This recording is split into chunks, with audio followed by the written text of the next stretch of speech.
I have this mind that just gets obsessed with different ideas, and until I know the answers to all the questions, I don't stop.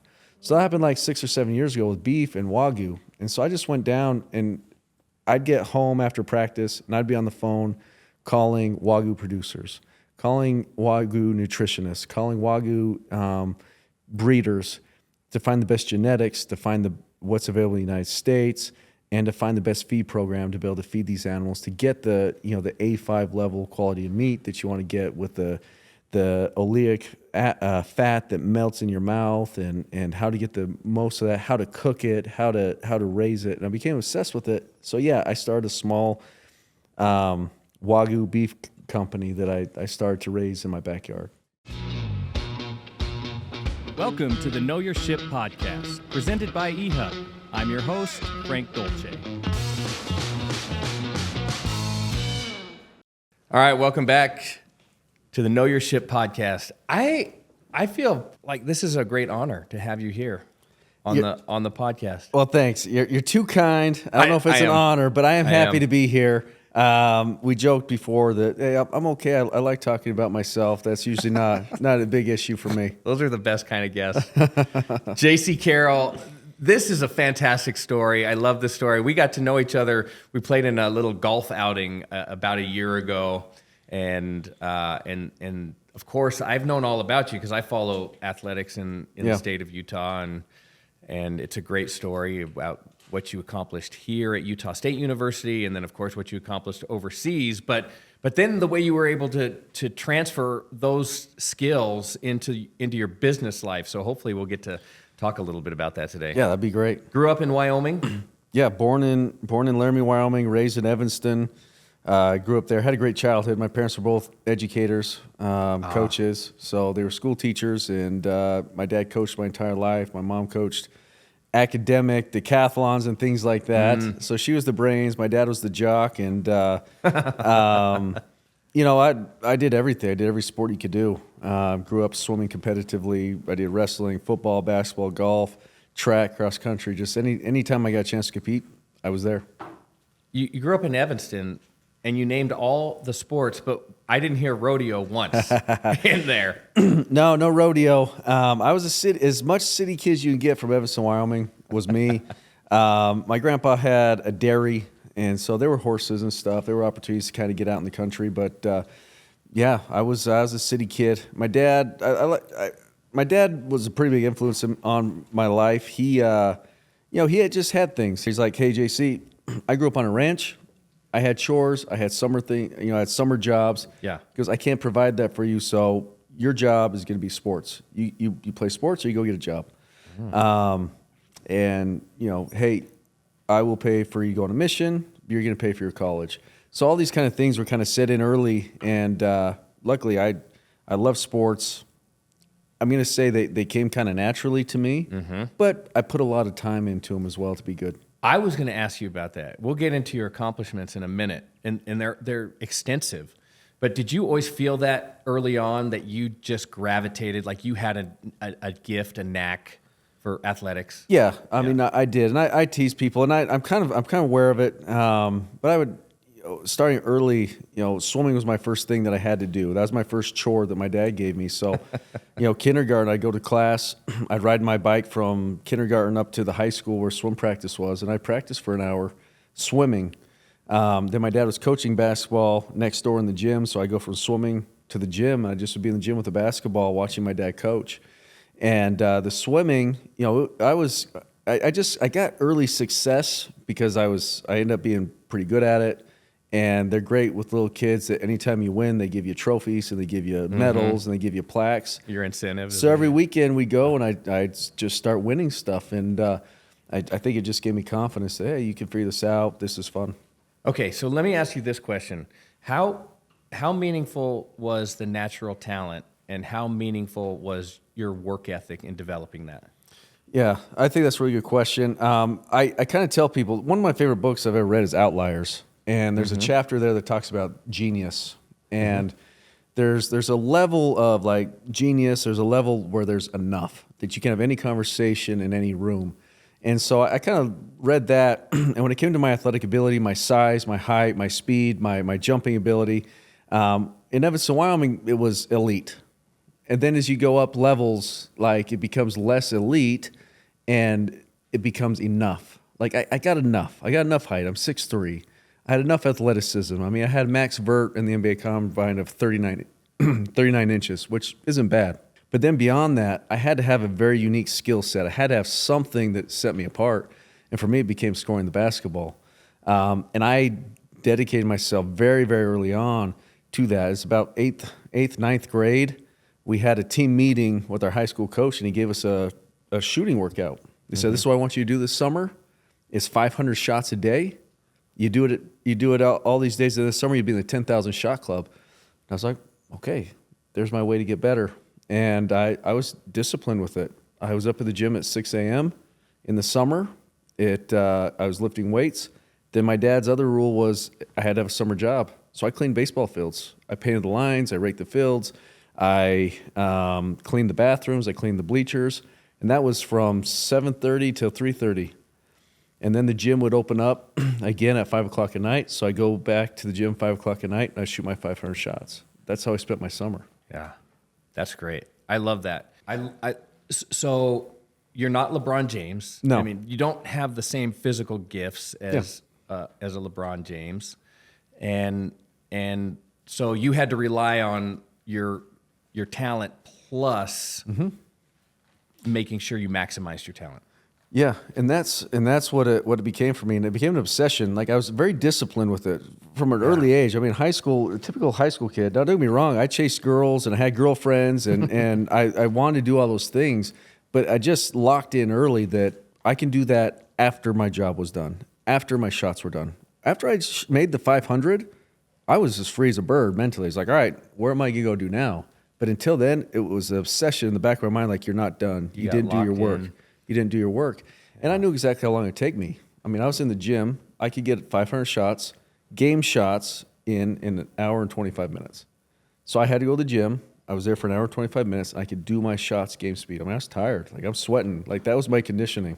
So did you have to make a certain number of shots, or you were just getting up 500 shots? Yeah, in high school, I was getting up 500 shots.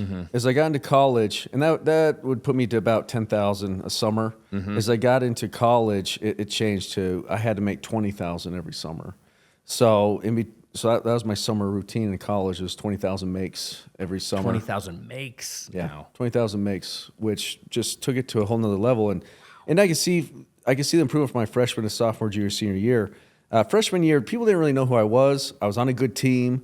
I was back from a mission. But as a freshman, I averaged 15 points a game in Division I basketball. Started every game I played. And I shot 49% from three, which was unbelievably good percentage. Then I got into my sophomore year. People knew about me. And they took my jump shot away a little bit.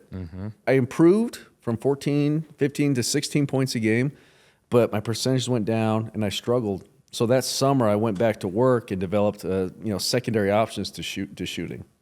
Gotcha. Well, I think these are things, I'm glad we're laying down this foundation, because I want to ask you about how these things have transferred to your business life. And one of those things, work ethic, discipline, I'm sure those things will come up again. For sure. So how did you end up? I also think it's interesting. You said you had elite talent in Evanston, Wyoming. How did you end up from Evanston to Utah State University? Yeah, that was a little interesting. So yeah, in Evanston, Wyoming, again, state of Wyoming, I was all-state basketball, all-state track. I was close to setting state records in some hurdle events and stuff like that. Elite speed, elite talent, elite. But then I struggled to get recruited, though. I mean, I got letters from 200 schools, but when it came down for someone to actually say, hey, here's a scholarship, we'd love to have you, I didn't get those phone calls. My senior year of high school, I averaged 40 points a game, 39 point something. We were the number one team in the state. BYU had come down, Utah had come down and watched me, University of Wyoming a little bit, and Utah State had came a few times. And in the end, BYU was kind of like, I don't know. Rick Majerus at the U was like, you're only 6'3", You're not going to be an NBA guy. We'll see. University of Wyoming was like, hey, if in the perfect world, you'll come play here. So I'm sitting at home over spring break, and University of Wyoming said, hey, JC, be at home at this time. We didn't have cell phones. This was, this was 2000. This was 2002. We had like one family cell phone that would travel with us. And so we're at home with the cord phone. And he's like, be at home at this time. Coach is going to call. Like, all right, cool. Here's my offer. Here it comes. Phone rings. It's an assistant coach. Hey, coach is out of town. He's kind of busy. He's not here. It's like, okay, now what? So my dad goes, let's go. Put my whole family. We went in the car. This was over our spring break. And we went for a drive. We drove to the University of Idaho. We stopped in their basketball offices and said, hey, I'm Jaycee Carroll. I want to play college basketball. They said, great. Go down and play with our guys. They're playing pickup. You brought your stuff. Brought my stuff. Brought my shoes. I went down, played pickup with their guys. Killed it. We stopped at Utah State. We said, hey, I'm JC. I want to play college basketball. I said, great. Our guys are playing pickup. Go play with them. So I went down, played, killed it. I came first play of the entire rat ball session. I come down off a screen, jump up, shoot it, make a 3-pointer. After that, I learned later that Spencer Nelson and B-Ray went upstairs and said to the coach, hey, this guy's good. We need him. Stopped at Weber State. We're not interested. And that was my spring break. I got a call from Utah State. They said, hey, we offered you and one other person a scholarship. Whoever says yes first gets it. So I was like, all right. You didn't know the other guy. Didn't know the other guy. Had no idea who he was. It took me about an hour and a half calling back to say, hey, love to come to Utah State. And they said, great, here you go. Years later, I ran into Coach Ray. He was the head coach of Weber State. I said, hey, who was that other guy? I goes, JC, there was no other guy. Randy Ray. Randy Ray, yeah. He goes, JC, there was no other guy. There's no other guy. I was like, oh, come on. So that's how I got to Utah State. Ray. I was not highly touted, highly recruited. Not a lot of expectations on me being a great Division I college basketball player. You're a guard. I'm a guard. Yep. That's really interesting. All of the accolades coming out, and you wanted to go to Wyoming.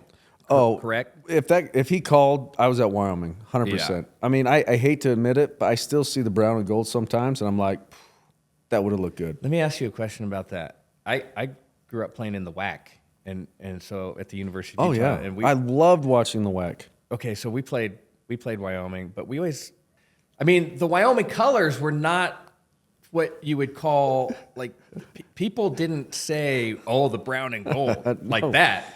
They said, like, oh, the brown and gold. That's because you're not from Wyoming. Listen, in Wyoming, there are 500,000 people in the entire state.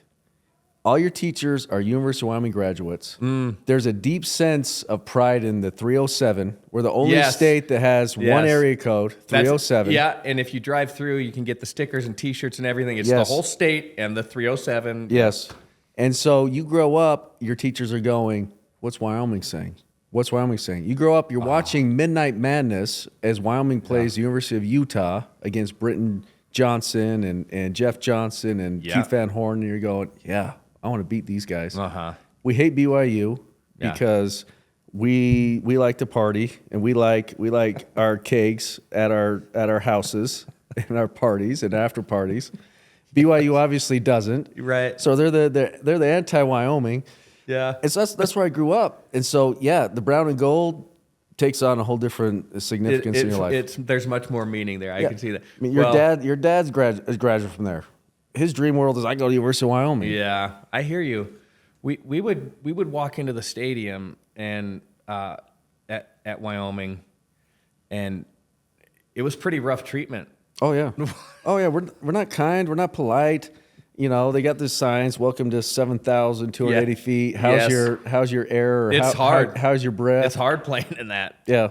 That must have been an advantage for you coming from that altitude. Oh yeah. Look, I think everyone that kind of plays high level has some kind of superpower. They're really athletic. They shoot the heck out of the ball. You know, mine was kind of my endurance. I had a cardiovascular system that was elite. Even when I went to the professional levels, like that was like I could outrun.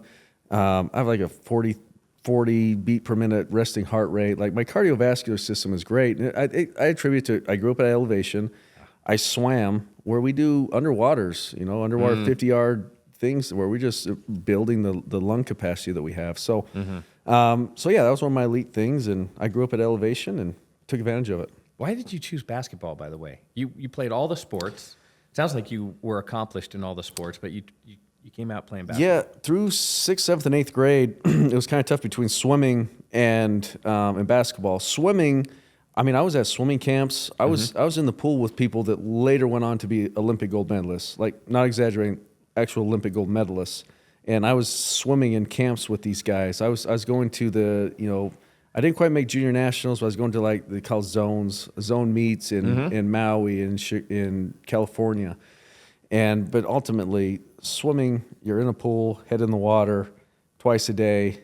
It's not nearly as much fun as basketball, and basketball just became my love. Like I love basketball. Did you develop more discipline coming out of the pool or out of basketball? Because I know what the swimming workouts are like. It is. It's early morning. It's in the evening. You're practicing twice a day, and you're just going laps, taking laps down. And the mental toughness you build, because you have no one to blame if you don't win. You're competing against yourself. I mean, there's the clock. You got to try to beat yourself, but then you got the guys next to you. And I think it just instilled a lot of mental toughness into what it takes to compete, what it takes to win. And I just was able to do that. Wrestling, I think, does something similar. Yeah. Wrestling's funny. I watch wrestling. They're the toughest kids in the world, but you'll see the more tears at wrestling meets than any other place you'll ever be. You think they're big softies? Is that what you're saying? Oh man. But there's so much stress, effort, like determination, all of the things in wrestling, and those three periods have to be just it's brutal. It's brutal. It's no wonder that all the emotions let loose after an experience like that. They're tough kids, and again, in Wyoming, 6th, 7th, 8th grade, you could wrestle for your school. So you had a wrestling season. So I wrestled 6th, 7th, 8th grade. It was hard. It's the least favorite thing I ever did. Swimming was the second hardest thing I ever did. But like what Michael Phelps accomplished, like it just blows my mind. And his story, I've seen him on talking. He's like, yeah, for 4 years, I was in the pool every single day preparing for the Olympics where I won 8 gold medals or whatever it was. I didn't miss a day. And I believe him. Like, that guy was amazing. Wow. Very interesting. Okay, so would you say that you're taking more after your dad at this point, or and your mom was an educator? Did you also excel on that side of it, on the academic side? Yeah, yes, but just not because I was overly. I just did my work. I showed up. I did the work, and look, if I did poorly in something, I learned this pretty early on. If I went and talked to a teacher and said, "Look, I did bad on this test. What can I do to make up for this bad test?" Usually they'd work with you. So I kind of learned those kind of interpersonal skills pretty early. I remember talking to my 6th grade teachers being like, "Oh man, I bombed this test. I have a B right now in your class. How can I get an A?" And so I finished middle school with a 4.0. I finished high school with like a 3.9. So I was good, but not because I just did my work. I know, but isn't that such a great lesson? Yeah. You have to show up and you have to do the work. And if you do those two things, I mean, if you look back on it now, that's probably a lesson that you teach your kids. Show up and do your work, and you're going to find a way to succeed. Oh yeah, absolutely. I'm very fortunate. My oldest daughter here, I don't know where she gets it, but she showed me her report card yesterday. She's got, was it 5 A's? 5 out of 5? 5 out of 5 A's. I think it's because schools are so easy now. Definitely. When we were in school, I mean, they were taskmasters. Oh man. But whatever reason, she's kind of got that. But she's much more intelligent than I am. Like she'll pass me in knowledge soon. She reads like crazy and stuff like that. Super proud of her. Not that I'm not proud of my other kids, but she's really been exceptional when it comes to that kind of stuff. She's a good leader. Oh, absolutely. She's taken on the leadership mantle as the oldest child. Good for you. That's Bella. Yeah. Good for you. Way to go. All right. So you're at Utah State. You're there for 4 years. Yep. We don't have to go through the list. If you want to look it up, just go check out Wikipedia and find Jaycee Carroll. Like, you have accomplished so many things. You still hold several records up at Utah State and in Utah State collegiate basketball. The interesting thing to me is it seems like you faced the same thing you came as coming out of Evanston High School and trying to find college. Like, where is all of the interest in this guy who can clearly score at will? Yeah, it was just, that was just kind of story of my career. I don't blame people. I mean, as I came out of NBA drafts and stuff like that, I'd be in camps and I'd be in mini camps and I'd do well. And the comments I get from GMs and stuff as I was there goes, "Oh, you did a really good job. You just don't pass the look test. You don't pass the eyeball test." And I just kind of like, I don't know what that means. I need a little more explanation. But they say things like that, and I can summarize as this: like, if I put a baseball hat on, I look like a fan in the stadium. Like, I don't look special, I don't look unique, which is fine. But I could do unique and special things. When it came to the pre-draft workouts, I had 12, I think, pre-draft workouts in 14 days, and that's all across. I'm in Sacramento, I'm in New York, I'm in Portland, and the way those things worked is typically, if you'd done the max vert, you'd done the 4-cone drill, they just would ask you and say, "Hey, I did it here," and they go, "Oh, great, we'll just call them and get it." One thing that was kind of funny was at Portland, they did the max vert. And that's where I went, 39 inches, which was like the second highest in that year's draft class. That's a big jump. Of 2000. It's a good jump. Yeah. And I was like, all right, cool. So I get to Sacramento the next day. I was like, oh, yeah, I did this yesterday. And they go, "We heard." They go, "We want to see it." Oh. So they're like, "We want to see it." It's like, okay. So I went 38 that day. And then we had to do the 4-cone drill. And I had the fastest time that they had in that pre-draft class. And they go, rather than be like, "Hey, that's fast," they go, "You've been practicing this, haven't you?" And I just kind of look, I was like, hasn't everyone at this point like practiced this in preparation for this? Like, if you haven't, what are you doing? And doesn't that tell you something about the guy? Hey, he's taking this series practicing. He's preparing for this. Yeah, so That's so crazy. So I had some of that stuff, but it was fine. I went to Orlando with the New Jersey Nets. And did great. I was second team all tournament for that. I played point guard for the first time in 4 years, and I thought I was like, this is it. Like, I'm gonna get. So you were shooting guard through college. Yep. Wanted me to play point guard, and they wanted you to play point. Okay. Yeah, because go back to 2008. As I sat in these interviews, they go, "You're a 2 guard." Who were the 2 guards in the league at that time? Kobe Bryant, 6'7", 6'8", Tracy McGrady, Vince Carter, and their question would be, "Well, how are you going to guard Kobe Bryant?" It was kind of easy. It's like, well, nobody really does it very well. Yeah. I'll probably be the guy off the bench, not guarding Kobe Bryant. Yeah. And how are they going to chase me around the court? Yeah. Like, they can't keep up with me going around screens. Like, 6'6" doesn't keep up with 6'3" when 6'3" has a motor like I had. And those answers weren't convincing enough for anyone. But so I ended up going over. Well, your dream is to play professional basketball. Oh, yeah. And the NBA, which is everybody who wants to play professional basketball, that's where they want to play. The NBA says you don't pass the eyeball test. Yep. And your response is what? But did the basketball go in the hole, and did my team win? Because that was the big thing. I mean, the Cleveland Cavaliers, they brought in 20 guys, and they set up 4 different teams, and they had us compete for a weekend. I was the point guard for my team. My team won the thing. And I'm sitting there with GMs, and they're going, "Oh, you did really good. Like, you got all these shots." Was Memphis with Damon Stoudemire's like, "Oh, you got all the trick shots." I'm like, "What we talking tricks? Like floaters and runners and jump shots?" Like, "Yeah, that's just basketball." Like, I'm good at this. And so I just kept thinking I'd get it. In the end, yeah, I didn't get an NBA contract, an NBA look, and honestly, looking back, I came maybe 3 or 4 years too early. If I would have came 4 years after Steph Curry came in the league, I think my NBA career, my career is completely different. And your skill set, my skill set, all of a sudden it translates and really special. Yeah, because they've put such a high price on 3-point shooting nowadays. And coming out of college, and actually NCAA.com came out with the best 3-point shooters of this century. I'm number 1 on the list. for college basketball. You know, you go down the list to number 15, you find Steph Curry on that list. And that takes into account percentage, shots made, all those kinds of things. And I was ranked number 1. So I would have had that coming out with what Steph Curry created, which he's amazing. He's made 12 3-pointers the other night. Yeah. Like, it breaks my heart to admit it, but I think he's better at it than I am. I think he's better.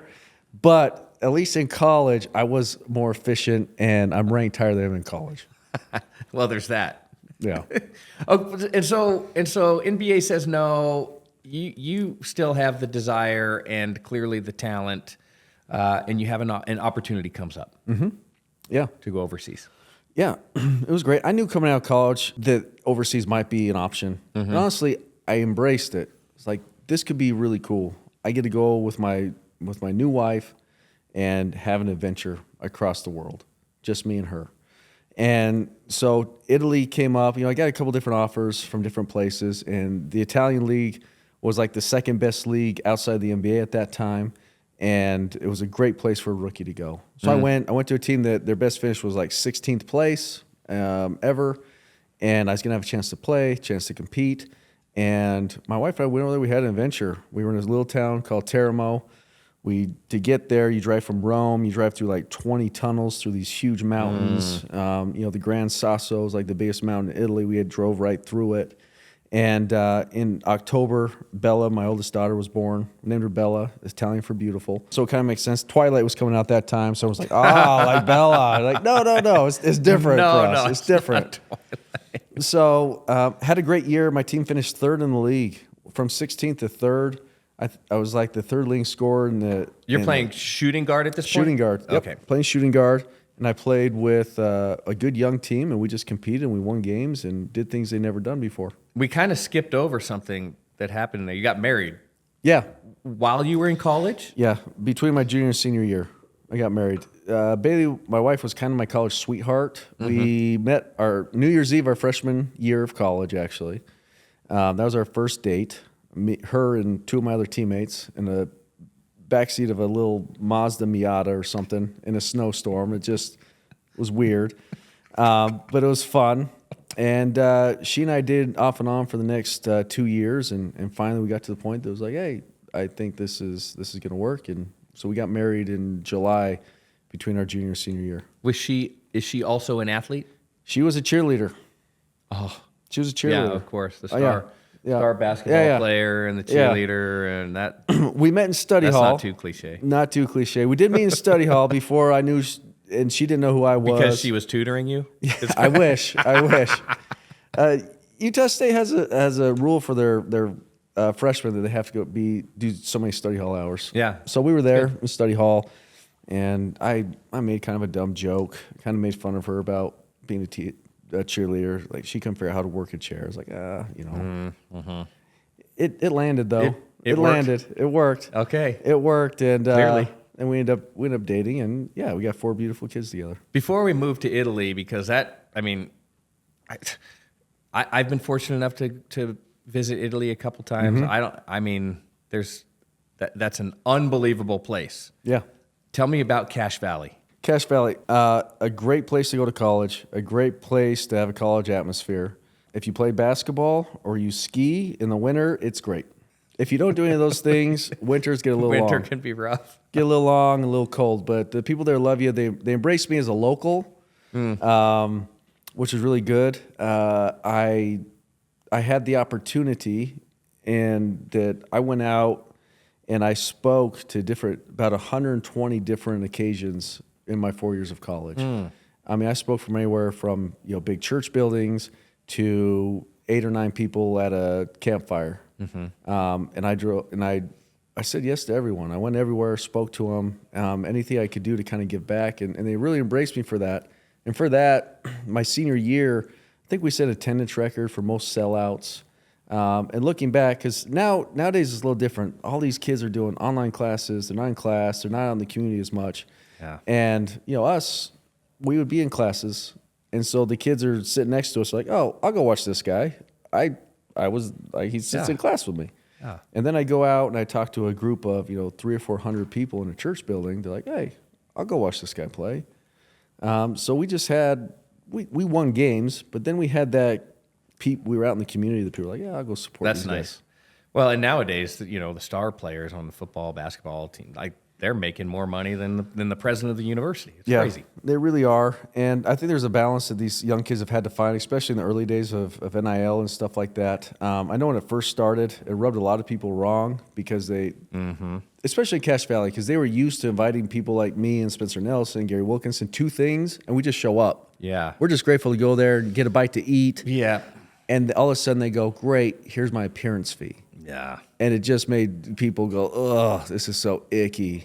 But I think they found a better balance with it now. But early on, it was really rough. Yeah, I think they still need to find some balance in that whole thing, but hopefully they'll figure it out.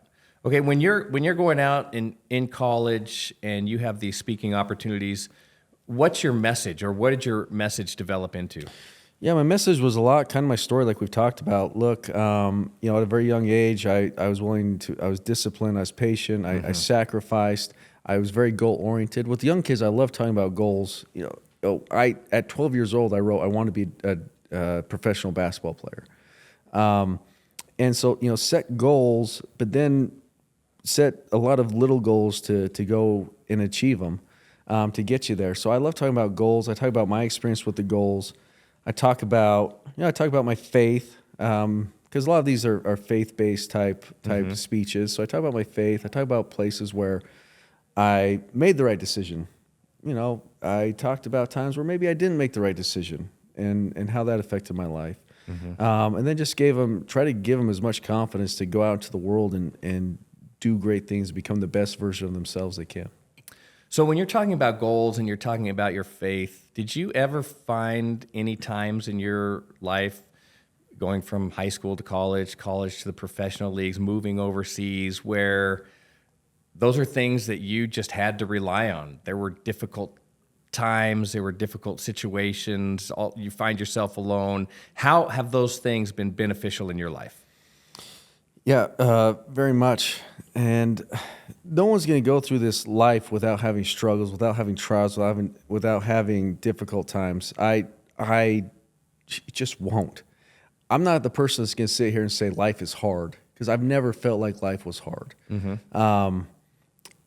Now, I feel like there are difficulties, and the way we deal with them can make it harder or easier. So yeah, I remember my first time. So I spent 2 years in Chile. Man, when I was in the airport and they started speaking Spanish, tell me where my flight was, talk about feeling like I was in a dark place. When I showed up in Graneros in a tiny town and I'm walking around and it started getting dark, I'm going, oh my gosh, what am I doing? Where am I at in this world? And there was a dark place. But I was able to kind of go back to my faith and things that I grew up and lessons I learned growing up and found strength in those. And then, yeah, I had, 2019, 2020, I had a really big kind of trial that came my way. And it was something that came out of left field, something I had no idea or ever expected. I talked to people now that are close to me, like 1,000 worries I had. This wasn't even one of the 1,000. But it was the trial that came for me. It was something I had to fight through. And for me, luckily, I had enough foundation. I had enough good people around me that I moved closer to where I knew I could find the right answers and good answers and move me forward. Because in that time, I could have gone two different directions. One was the one that got me back on steady ground where I wanted to be, and another one that took me a completely different life path. And so I'm grateful for the foundation I had as a young person and for the foundation of good parents and good friendships around me that helped me get through it. Yeah, well, and that's a great message in difficult times, having that foundation. And maybe you don't even know why you're building the foundation while you're building it. But like you said, everybody's going to have an obstacle. Everybody's going to have tough times. And it's helpful in those situations to have something that you can rely on. Faith, absolutely. Family, building a solid foundation, making good decisions. Yeah. Okay, so let's head back to, those are great lessons, by the way. Let's head back to Europe now. You're in Italy for a year, and then a Spanish club comes calling. Spanish club. So as I looked at my wife, I said, look, there's this team out in Spain called Gran Canaria. It's on an island. What do you think? She goes, how many days are sunny and how close do we live to the beach? And we looked it up. She goes, All the important stuff. Yeah. Right? I mean, she goes, this looks great. So we signed a 2-year contract to go to Gran Canaria, Spain. Such a good, wonderful experience. My second oldest daughter was born there. We named her Alba. Alba is Spanish for sunrise. So she was born there. And just one note I will make on the Gran Canaria thing. Like, it was great. I led the league in scoring both years when I was in Gran Canaria. The coach there just gave me the basketball. He said, you're going to play 30 minutes a game, which is rare in Europe. Like, typically a guy that plays a lot will play 20 minutes a game, half the game. And I played the most minutes of any player in the league, scored more points than anyone else in the league. And that led to the King's Cup. So the King's Cup is the midseason tournament where the top 8 teams at that time get to go, and it's a weekend tournament. Single elimination, you get the King's Cup champion. It is an awesome weekend of basketball. Like, if anyone's a basketball fan, go to the King's Cup. It's in February. Right? Go there. It was in Gran Canaria this year. I should have been there, but go there. It's an awesome weekend of basketball. And in that first round, we played Real Madrid in Madrid. wait, And- Real Madrid's a soccer club. Yes, they are. The best soccer club. Yeah. Not a soccer club. It is the It's best soccer club. When you say Real Madrid, people are going to say, he's playing soccer now? Yes. You moved to Spain to play Yes, soccer. I moved and I became. It would have been more lucrative, but I also didn't have that skill set. So yeah, Real Madrid, they have a basketball part of their club, all the same club, practice in the same facility. It's all one It's all one club. one thing. Yep. Okay. So we'd Amazing. have we'll get to that, but like Yeah. we'd have Christmas dinner, and my table was Cristiano Ronaldo, Pepe, Marcelo, Luka Dončić, and Mirza Begic, and a couple other people, Casemiro. Like, I was at the Portuguese speaking What? table. So we'll get to that. Yeah. So let's do that. we played Madrid Uh-huh. in Madrid in the King's Cup. I mean, this is NBA scouts. Everyone's there. You go to the King's Cup in Spain. And that first round game, I scored 30 points on 14 shot attempts. I was 4 for 5 from 3. Just every decision I made was right. I just killed it. And about 3 weeks later, we had a secret meeting with the Real Madrid GM, and he said, we want you to sign a 3-year contract with us. And we can't technically do it now, is what they're saying, but we'll put it in a lock box, and we'll open it up in June, and we'll announce you. Like, great. So that was it. Signed with Real Madrid, signed for 3 years with them, and changed my life, changed the trajectory of my career. Spent 10 years at Madrid. Is that right? Okay, so why do you say that? Why do you say it changed your life? It changed the trajectory of your career? Yep, because up until that point, kind of like, so coming out, the NBA, they're saying, you're more valuable as a point guard. You need to be a point guard. European basketball is saying, nah, you're more valuable as a shooting guard than a point guard.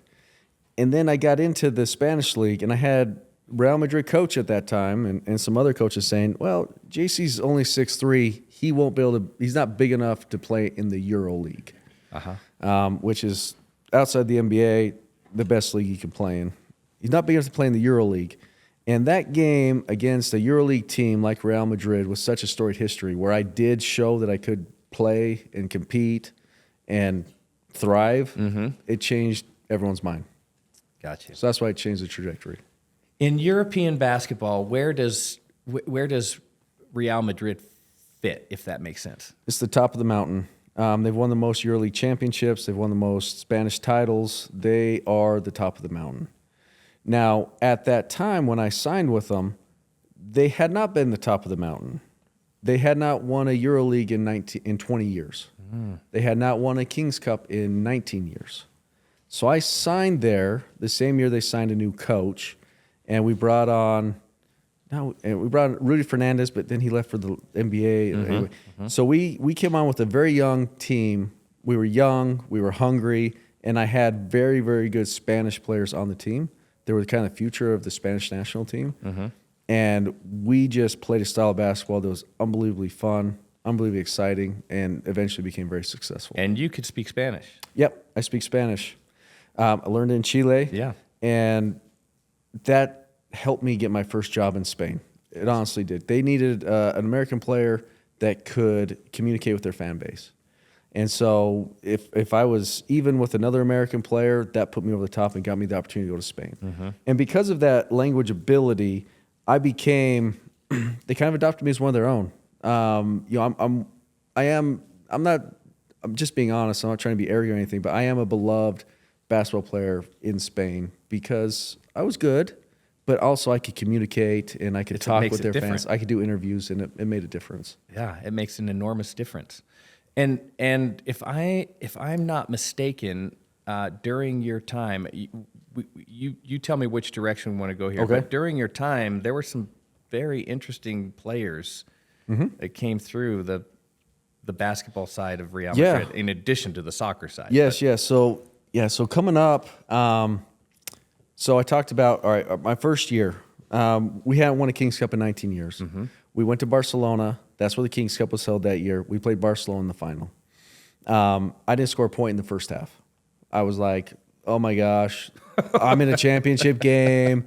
I didn't score a point. It was like a tied game. I went in with about 12 minutes left in the game. So the end of the third quarter, we had the fourth quarter. I finished the game with 22 points, the highest evaluated player. I was like 5 for 6 from three, had a couple 3-point plays, just played out of my mind, and we won the Kings Cup, first one in 19 years. So we kind of broke that chain, and they gave me a hard time. They sent me to like the presentation, and you're not supposed to touch the trophy. I didn't know this. And they're like, hey, touch the trophy. Like the guys taking pictures. And I'm like, don't touch the trophy. I'm like, yeah, like I hold it up and touch it. And I'm telling them, like, I changed the luck. Like I changed it because I did touch it. So we won, and so in my 10 years, we ended up winning 6 of those. Wow. Which was awesome. That's like dynasty. Yeah. That's no, like we dynasty stuff. Like that's Dallas Cowboys. That's Pittsburgh Steelers. Yeah. Oh yeah. That's Lakers. That's Boston Celtics. I mean, that's that kind of stuff. Yeah, we're in Spain. And so we were that In team Europe. for that 10, and it continued maybe a year or two after I retired too. But for those 10 years, we won 20 titles. It was unbelievable. Wow. Now, at that time, there was a young kid that was about 12 years old, and I remember they introduced me to him like in the hallway of our locker room. He goes, hey, this is Luka Dončić. He's from Slovenia. We think he's going to be pretty good. He's like, look, this is Jaycee. And at that time, he's like, oh, this is Jaycee Carroll. Like, hey. He knew. Yeah. Oh, yeah. I was like, oh, this is Jaycee. Like, I was a big deal. I was the cool guy. And then we just kind of watched Luka. We're like, okay, this kid's pretty good. Then we watched Luka. And then, he's 15, and all of a sudden he's on the end of our bench. Like, oh, this kid's At pretty 15? Yeah. Yeah. Like, oh, this kid's pretty good. The next year at 16, it's like, all right, he's starting to play a little bit more. And then at 17, it's like, oh yeah, this guy's our starting point guard, and he had learning to do. Like he had stuff. Like we had one practice where Rudy Fernandez was pretty good. He was a great teammate. He just stopped. He goes, Luka, look, we were all veteran players. Like we won everything. Like we had nothing else to prove. We had won everything. He looks at Luka, goes, Luka, you're great. We'll follow. We'll give you the keys to this thing. Like. Show up, work hard, do what you're supposed to do, and you'll be the man. And he did, So that year, he went from the end of our bench, and 3 years later, he was the MVP of the EuroLeague champion. Our second EuroLeague we won, and Spanish League MVP and Spanish League champion. And then he went to the NBA. And he also had the work ethic determination that you like to talk about. I mean, is that what you're telling me? I love Luka. I love Luka. I knew a little bit about this, so go ahead. Yeah. You tell me. Andres Nocioni, Chapu, for anyone that knows him, he's an Argentinian player, played for the Chicago Bulls for like 7 or 8 years. He played with us. And he would always say there were very few people touched with the magic wand. Luka is one of those people. I'm not saying that there wasn't a point where Luka put a ton of time, energy, and effort into it, because there certainly had to been, but that guy is just so naturally talented that it's just mind-blowing. Like he is that 180 IQ genius guy. I played with 2 guys like that. And it might sound like I'm saying something bad, but I'm not. Like Rudy Fernandez was like that. Again, he played for Portland, he played for Denver. One of the greatest Spanish players ever. And and Luka Dončić. There are guys that show up before practice and lift weights and do extra shots, and guys that stay after practice and lift weights and do extra shots. Take 20,000 makes in the summer. Yeah, and it wasn't those guys. Like those guys aren't that, but they're still great.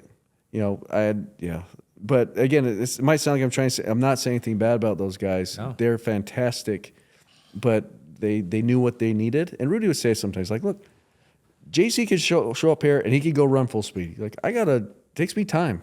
Like, I have a different body than he does. Mm-hmm. I have to do things differently. And so understanding that's another thing to balance. Yeah. It's a less popular message to tell young kids, though. Well, I mean, the message is if you're touched by destiny, maybe you don't, but not many of us are. Yeah. And, And that can change. That can adjust. I watched some other teammates that didn't put as much time in. And all of a sudden, a life moment happened. Maybe it was an injury or something. And all of a sudden, their eating habits changed. Their work habits changed. And again, I'm not saying anything bad about Luka, but he's getting a lot of heat right now. And Luka's a killer.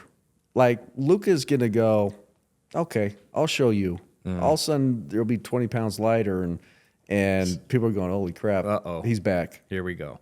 You love the stories about Michael Jordan, who probably is also touched by destiny, but also had this tremendous work ethic, or at least that's what he talks about. And Kobe Bryant had the an unbelievable work ethic. Maybe he could have survived just on talent alone, but he was able to maximize his. Yeah, and I think that's where you get the elite superstars. They're the guys that you talk about. Because I sat a lot of times on the sidelines just watching guys warm up and stuff, and I'm going, why am I playing more than this guy? Why am I scoring more points than this guy? Like, this guy has every tool in the world. And it's just that he lacked maybe the effort, the dedication, and the skill set to do it. But then there were other guys that's like, oh man, this guy works so hard. Why am I better than him too? Because I had a little bit more talent than he did. I had a little more speed. But I'll tell you the truth, I look at Steph Curry and I'm going, oh, did I not work hard enough? I played against Steph in Summer League, and he wasn't Steph that we know now. I mean, he was David's, He was at David. Yep. Steph, who was great. But I checked his, like, this is my guy. Like, this is my matchup. Like, I am happy right now. I want to guard him because I know he can't guard me. And now we've seen what Steph has done. It's Jaycee, you're dumb. But like, I look at it and I'm like, oh, did I not work hard enough? Was there more I could have done? Well, what do you think about that? Do you think you didn't work hard enough, or did you maximize your talent? And that's what you did. I think I did. Yeah. I always thought I did. Like, that was always something I've maximized what I've been given. Yeah. But then I look at him, I'm like, maybe there was more. Maybe there was more I could have done. Maybe. So, because he's great. He's 6'3", about 185, kind of like me. I'm like, oh, why am I not that guy? Well, it's the same thing. I mean, he sits in the stands with a baseball cap on, and you would never know if you didn't know that he could do all of the stuff that he does. Yeah. No, I love his game. I think he's great. I love the way Klay Thompson plays. Yeah. 60-something points on 3 dribbles. Like, that's mind-blowing to me. Unbelievable.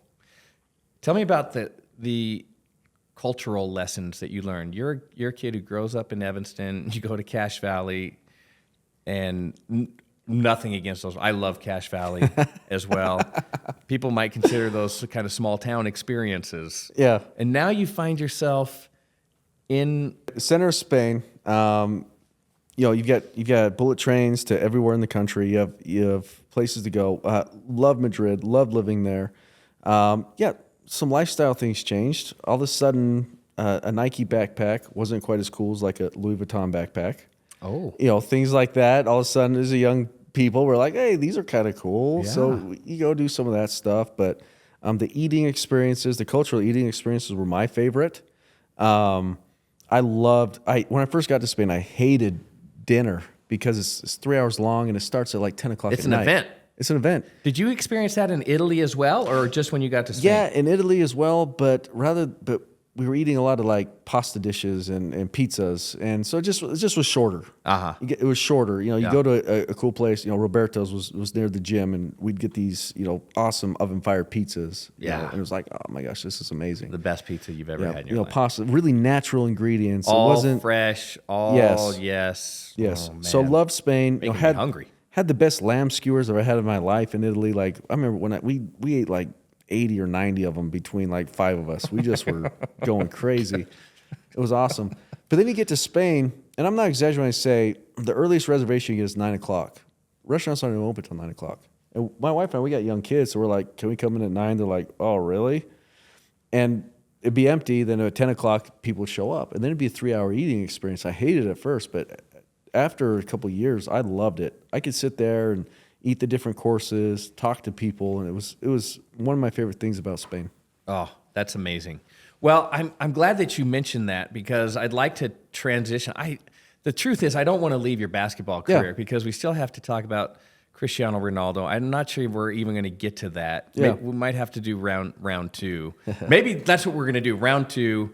And I'm just going to make you tell me stories about all of those guys. Perfect. Look, kicking goals in the Santiago Bernabeu soccer stadium, Oh. celebrating our EuroLeague title the same year they won the Champions League title. Man. Like unbelievably cool stuff. One question before we leave that, because I've heard this. I'm just going to see if you can confirm it. Cristiano Ronaldo, work ethic.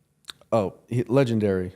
Yeah, that dude. I'm so glad to hear That dude worked hard. He was dedicated to it. He'd show up. He'd lift. I mean, you can see he takes his shirt off a lot. Like you don't get looking Wait, like that. Does he own a shirt?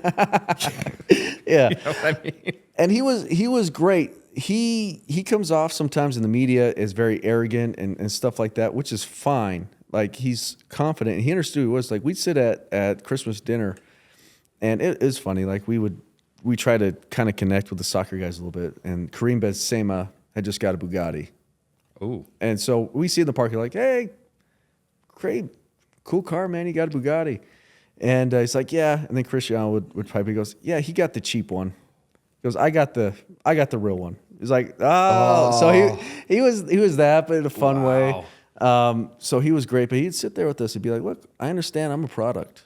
Like, I'm going to maximize this product that I have. I'm going to make the most money I can. I'm going to have the most businesses I can. And, like, he understood where he was. Like, he said, I'm going to maximize every ounce of this that I have. He's done a nice job of maximizing that. Okay. Interesting thing in Spain is that you fell in love with the food culture. Yes, And very much. And you've been able to take that and create a business opportunity here Yes. based on some of those experiences. Tell us about that. Yep. So eating experiences. I mean, one of my favorite things in Spain is the Spanish ham, jamón ibérico. It comes from the pig that's the pata negra, the black hoofed. It's a different breed. It's unique to the Iberian Peninsula. Mm-hmm. I loved it. They cure it for like 8 months, 2 years. It's just cured. It's not cooked meat. They put a leg on the table, and you slice off little slices and you eat it.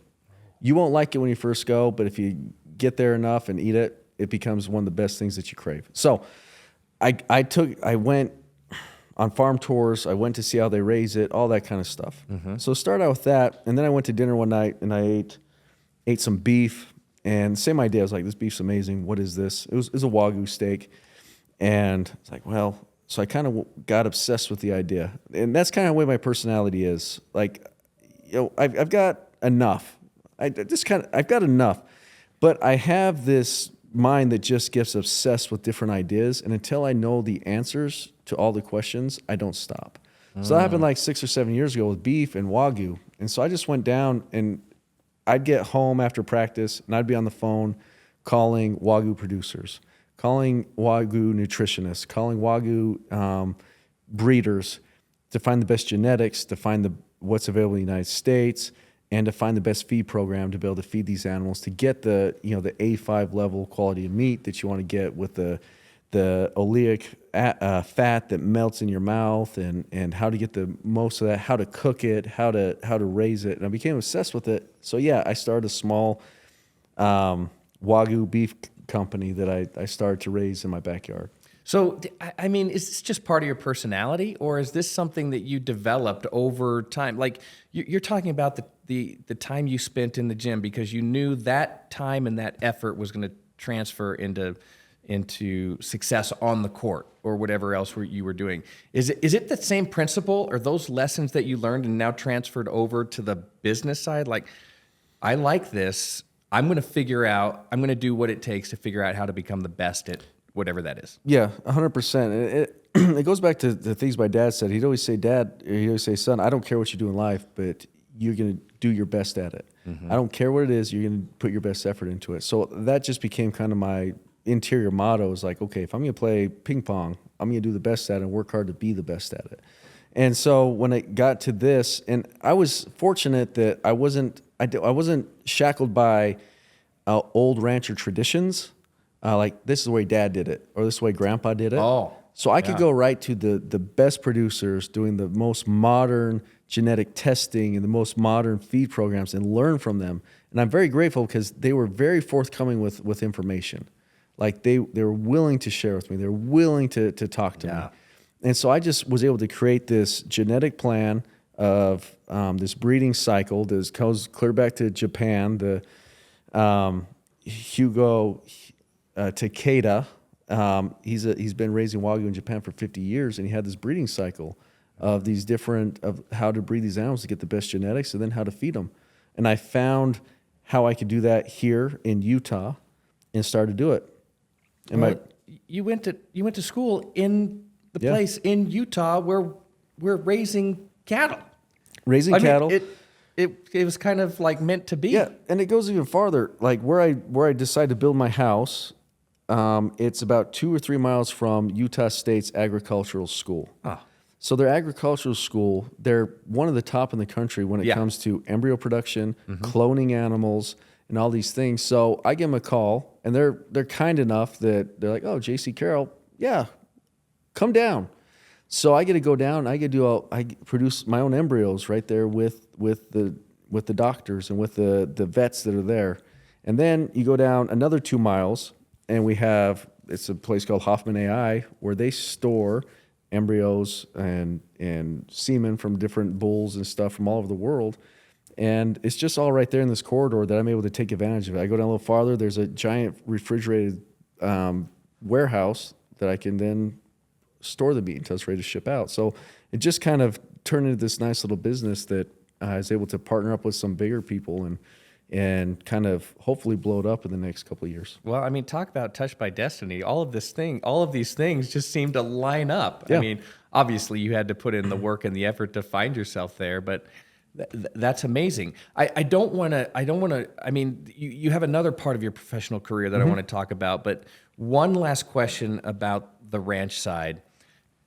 There's some confusion. I know that there is some confusion about, but when you say Wagyu, I say Kobe, and maybe those aren't synonymous. Tell us what the distinction is. Yeah, no, and it is. There's a lot of confusion with that, and what's American Wagyu and what's this? So typically on a label, if you see American Wagyu, it's a Wagyu animal that's been crossed with an Angus. They call it an F1 cross. It's 50-50.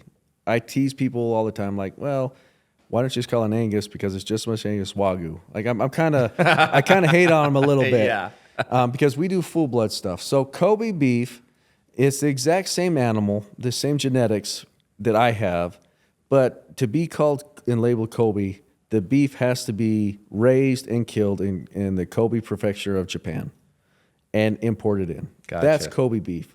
Now, I'm able to achieve, if I do my job well, the exact same level of beef as they do in Japan, but I can never call it Kobe because that's dishonest and it's not from Kobe. But it is the same animal. All my animals are registered, verified through DNA samples that they go back to the Japanese heritage. Gotcha. So genetically, there's Genetically, match. same animal. Gotcha. Yep. That's Genetically super interesting. Okay. You also have decided that you can use your talents in the wealth management world. And so you got together with a couple partners, and now you're running a wealth management company out of Cache Valley. Yeah. So we're actually headquartered in the Ken Garf building in Salt Lake. Oh, that's perfect. Yep. Yeah, so right downtown. It's right downtown. Very beautiful place. So I was fortunate enough that I did what all young athletes should try and do: find an investment advisor. So I found one early on. It was the smartest guy my dad knew. My dad's friend, and we started working through that. And as I got time to retire from basketball, he started asking me, "What do you want to do when you're done? What do you want to do when you're done?" And I like the ranching thing. Like, that's fun. I enjoy it. It gets me out of the house to do things. He goes, I think you'll be good in this business, in this industry.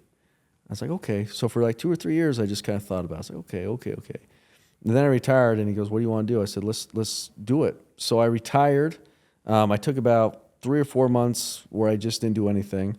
And then I had to get my licenses. So I put my head down, same idea, just the same principles. Show up, work hard, study. I had to pass the test. So, I had to get the Series 7, Series 66, 63, 65, all these, insurance licensing exams. I had to pass them all off. And then I was able to go to work. So that was about 18 months ago that I finished all that. And in our office, there was a, wonderfully smart advisor there named Torrey Park. And Torrey Park, he goes, look, where we're at currently doesn't provide for all the needs that I have personally for my wealth. And I know there's more we can offer to our clients. So he had been working on this for 6 or 7 years, and finally the time was right. And I was there at the right time that he goes, all right, we're going to break off, start our own RIA. And it's going to be 3 Seasons Wealth. So we're 3 Seasons Wealth. We're right downtown.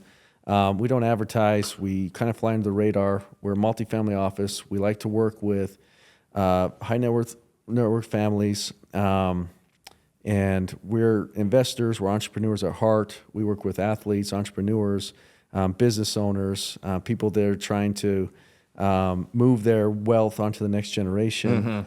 And our kind of key components, if you look on our website, are discipline, sacrifice, and patience. Oh, I love that. That's a great transition. I wanted to ask you about that because you took your experience in Spain and this love of food, and you kind of decided, well, I can build a business out of that, and start.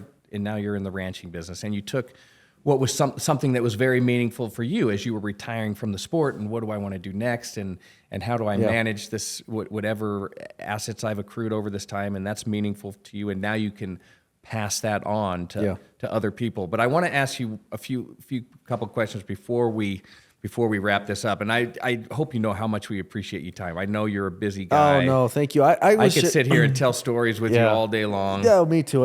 Like I said, I love talking about this kind of stuff, and I'm just sorry it took me so long to get down here, to be honest. Hey, anytime you can get down here, we're going to make time for you. We appreciate it. Tell us about some of the lessons that you learned that have, you can say, you know what, it doesn't matter what I would have done if I decided that I was going to go write books for a living, or I decided that I wanted to go be a teacher. These are lessons that I've learned in my athletics career, in my life, that transfer over to whatever you might do. I'll stoke one of them because you've mentioned a couple. Show up and work hard. Yeah. Those 2 things are going to lead to a lot of success. And they do, and I wish it seems so simple. And I kind of look back to I had a young men's leader, and by all accounts of the world, this guy was not dynamic, not overly successful, but this guy showed up every single day for these 12 young men. He showed up, he was there, he drove them places, like he showed up, and it just was like we all are grateful for him because he showed up. A lot of times I think people get caught up in, well, I don't have much to offer. Let's just start by showing up, and you'll have something to offer. Just show up and see what happens. And then I don't know but then for whatever reason, I don't know why, I think my parents never put a damper on my dreams. I mean, they saw me saying, I want to play in the NBA. Yeah. It's easy for them to go, all right, son, what's your backup plan? Like, right. And they just never did that. So I've never looked at something and go, I can't figure that out. Like, oh, I can't. But everything this guy I've come across, go, I think I can figure this out. Yeah, that's great. That's your mindset. Yeah. I'm going to approach every challenge as a challenge, and I can find a way. I might not have the answers, but I know I can find them. And I'll sit in meetings with clients. I'll sit in meetings in the ranch, and I think people have a hard time admitting that they don't know things. It's never been a problem for me. I'm okay going, look, I don't have that answer right now. I'll have it tomorrow. I don't have it right now, so I'll let you know tomorrow. And a lot of people have a hard time admitting that they don't know something. It's just never really, I'm not afraid of a dumb question. I'll ask. I remember as I first started getting this cattle stuff, I have security cameras at my farm, and I could hear these workers talking about me. Like, so I'd been in this country with them, and they've been on my farm, and I'm asking them these questions. And then I'm overseas, and all of a sudden they pop up on my camera, so I can hear them talking. They're like, "Oh, this guy doesn't got a clue. Like, this guy doesn't." He's asking, "Do you know what he asked me the other day?" And I just kind of laughed, and it was kind of like, "Okay, I'll show you." Yeah. Like, come back in 5 years. Well, maybe they knew something. I mean, you're kind of a guy that likes a challenge anyway, so yeah. you're gonna figure out to overcome. Yeah. Okay, one last question before I let you go. You got married young.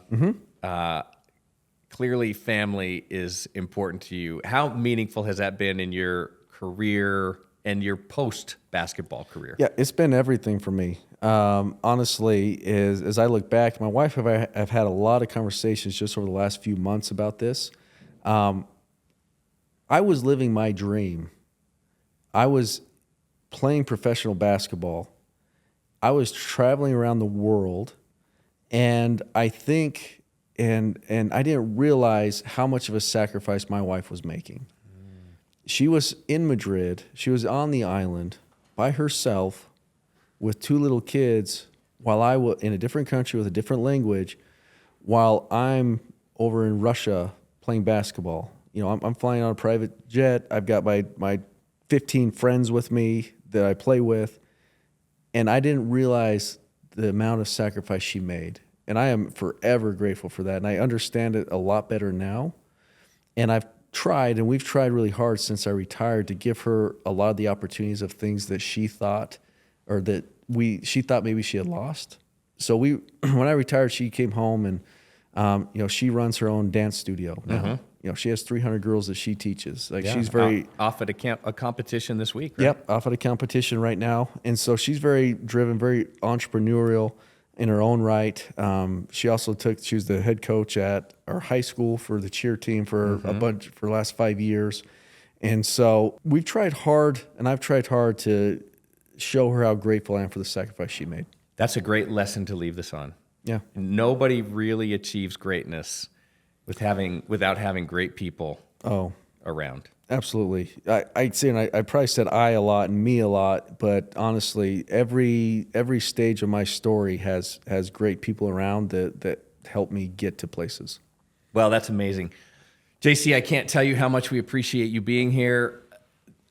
We definitely have to do this again. Love to. Just this talk, as now I have so many more follow-up questions. We have to do it. And by the way, I'd love to come up, please, see the ranch, hang out in Cache Valley. Please, look, go get a nice bite to eat somewhere. Oh yeah, look, bite to eats can be at my house. Like, I'll cook up some steaks with you. I got a freezer full of them. I was hoping you would say that. I mean, good. It's good. So yeah, look, we're calving right now. We have branding season coming up in a few months. There's a lot of fun things that come up. We still have a little snow up there, but when that snow starts to come off, it's a pretty if you need place. a couple extra hands on the ranch. Absolutely, always. I know a few. Alexandra. Always. Jaycee Carroll, fantastic. Couldn't appreciate you more, and we'll have you back again. Thank you. Love to. Thank you. Talk to you soon. Thank you for listening to the Know Your Ship podcast presented by eHub. Don't forget to subscribe and leave a review.